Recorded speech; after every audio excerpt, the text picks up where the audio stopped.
Hi అండి, నా పేరు అలీకే. Certified prenatal and postnatal coach, certified nutrition and fitness coach. ఈ వీడియోలో నేను డెలివరీ తర్వాత అలాగే మిగిలిపోయిన పొట్ట కానీ మీరు వెయిట్ లాస్ అవ్వాలన్నా కూడా నేను ఇప్పుడు చూపించబోయే 4 ఎక్సర్సైజ్ కనుక మీరు 2 వీక్స్ కన్సిస్టెంట్గా ఫాలో చేసి దాంతోపాటు డైట్ కూడా లైక్ బ్యాలెన్స్డ్ డైట్ కూడా పేరప్ చేసుకుంటే ఖచ్చితంగా మీరు 2 వీక్స్లో రిజల్ట్స్ అనేది చూస్తారు.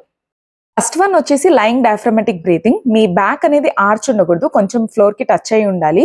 ఫస్ట్ మీరు మూమెంట్ స్టార్ట్ చేసేటప్పుడు ఇన్హేల్ చేయాలి. ఇన్హేల్ చేసినప్పుడు పొట్ట నిండా ఎయిర్ తీసుకోవాలి, త్రూ నోస్ తీసుకోవాలి.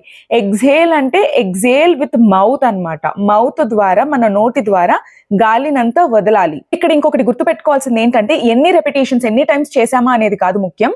ఫస్ట్ మీరు ప్రాపర్ గా చేస్తున్నారా లేదా, ఇది ఈవెన్ 2 reps అయినా 3 reps అయినా మీరు ప్రాపర్ గా చేయడం అనేది ముఖ్యం.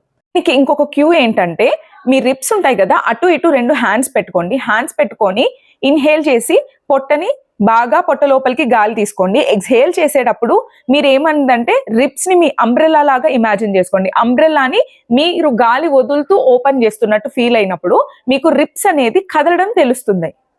సెకండ్ వన్ వచ్చేసి హీల్ స్లైడ్స్ అన్నమాట. మీరు నోస్ ద్వారా గాలిని లోపలికి తీసుకొని మీ బెల్లీ అంతా ఎయిర్తో ఫిల్ చేసుకోవాలి. మీరు ఎప్పుడైతే కాలుని స్లైడ్ చేస్తున్నప్పుడు ఎగ్జేల్ చేయాలి. ఎగ్జేల్ మన నోటితో చేయాలన్నమాట. నోటితో చేస్తున్నప్పుడు పొట్టలో ఉన్న గాలంతా బయటికి వదలాలి. మీరు ఎంత బాగా లోపలికి అనుకోగలిగితే అంత బాగా మీకు ఇంపాక్ట్ అనేది ఉంటుందన్నమాట. ఇది మీకు చూడడానికి చాలా ఈజీ ఎక్సర్సైజ్ అనిపించవచ్చు, కానీ చాలా ఇంపాక్ట్ ఉంటుంది దీనివల్ల. మళ్ళీ చెప్తున్నాను, ఎన్ని రెపిటేషన్స్ చేసామనేది ముఖ్యం కాదు, ఎన్నిసార్లు మనం ప్రాపర్గా బ్రీతింగ్ టెక్నిక్ యూస్ చేసి ప్రాపర్గా ఫార్మ్ అండ్ పోస్టర్ ఉందా లేదా దాని మీదే మనకి రిజల్ట్ అనేది ఆధారపడి ఉంటుంది.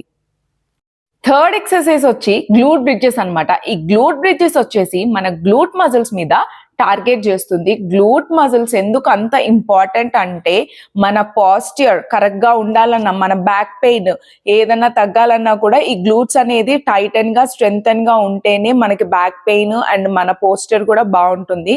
ఇక్కడ చూడండి, నేను ఇన్హేల్ చేస్తూ పొట్టని రైజ్ చేశాను అండ్ ఎక్స్హేల్ చేస్తూ గ్లూట్స్ ని పైకి ఎత్తుతున్నాను. ఓకేనా, మీరు కూడా ఇలాగే చేయండి. ఎన్ని రెప్స్ చేయగలిగితే అన్ని రెప్స్, ఎన్ని సెట్స్ చేయగలిగితే అన్ని సెట్స్. స్టార్టింగ్ వచ్చేసి మినిమం 8 reps తో స్టార్ట్ చేయండి, 2 sets. గ్రాడ్యువల్ గా వీక్ కి ప్రోగ్రెస్ చేస్తూ పోండి. ఎప్పుడైనా నొప్పి అనిపించినా, ఏదైనా కష్టంగా ఉన్నా వెంటనే స్టాప్ చేయండి. ఫోర్త్ వన్ వచ్చేసి లయింగ్ ఆల్టర్నేటింగ్ మార్చెస్ అన్నమాట.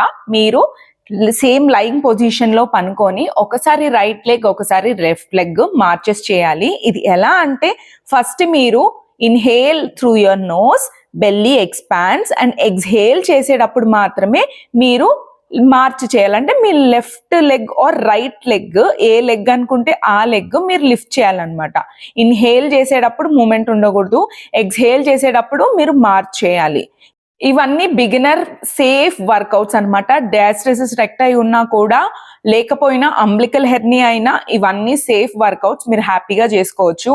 ఈ వర్కౌట్స్ కానీ మీరు ప్రోగ్రెస్ అయినట్టయితే మీరు ఇంటర్మీడియట్ లెవెల్, అడ్వాన్స్డ్ లెవెల్కి వెళ్ళొచ్చు. మీకేమన్నా డౌట్స్ ఉంటే కమెంట్ సెక్షన్లో అడగండి. Bye, see you in the next video.